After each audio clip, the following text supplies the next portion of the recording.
Here's the HaYom for today from the previous Lubavitcher Rebbe. Just like with the commandment of physical commandment of putting on tefillin, so you have to go according to Jewish law. There's a special place for them on the head and the arm. You feel the actual weight. There's the actual physicality of the head tefillin, and you feel the hand tefillin. The straps are wrapped around your arm. So what about the commandment of loving God and fearing God? The Rambam, Maimonides, he writes, it is a commandment to love and fear the revered, the loving, lovable, and the awesome God.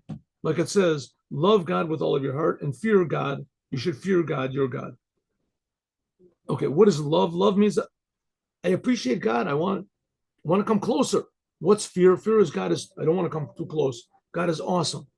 God is just, you say, shocking how great God is. That's fear of God. I don't want to do anything that goes against God. And loving God means I want to do as much as I can to come close to God. Now, the degree of fulfillment of these mitzvahs is there has to be a physical sensation. Your actual heart should actually feel. For instance, when you meet a good friend, not only do you feel good and forget all your troubles, you even enjoy all of your a new liveliness and optimism. A good friend, wow, wonderful. Everything comes from a good mood. So it also with the opposite, fear. You're seized by a great dread and fright.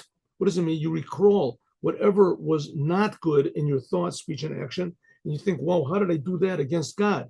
Your heart feels a pain from punishment, from being far from God, fear of heaven. At times, a person may experience a fear which is called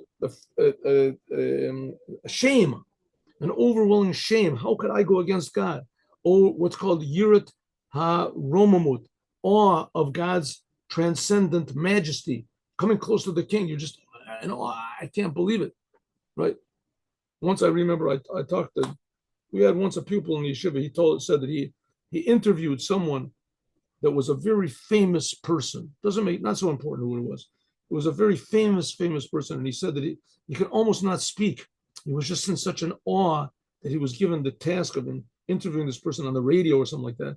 In other words, I'm just a simple guy. Here's a person, he stands up on the stage and 1 million people watch him. Nobody watches me. I'm one of the people that are in the crowd watching him. This person, so to speak, is worth 1 million people watch him. Nobody watches me. So, he's in awe. He's in awe. The same thing with God. God is creating everything. God is creating, I'm in awe of God. So, but it has to be a visceral feeling in your heart to experience love of God and fear of God. Okay.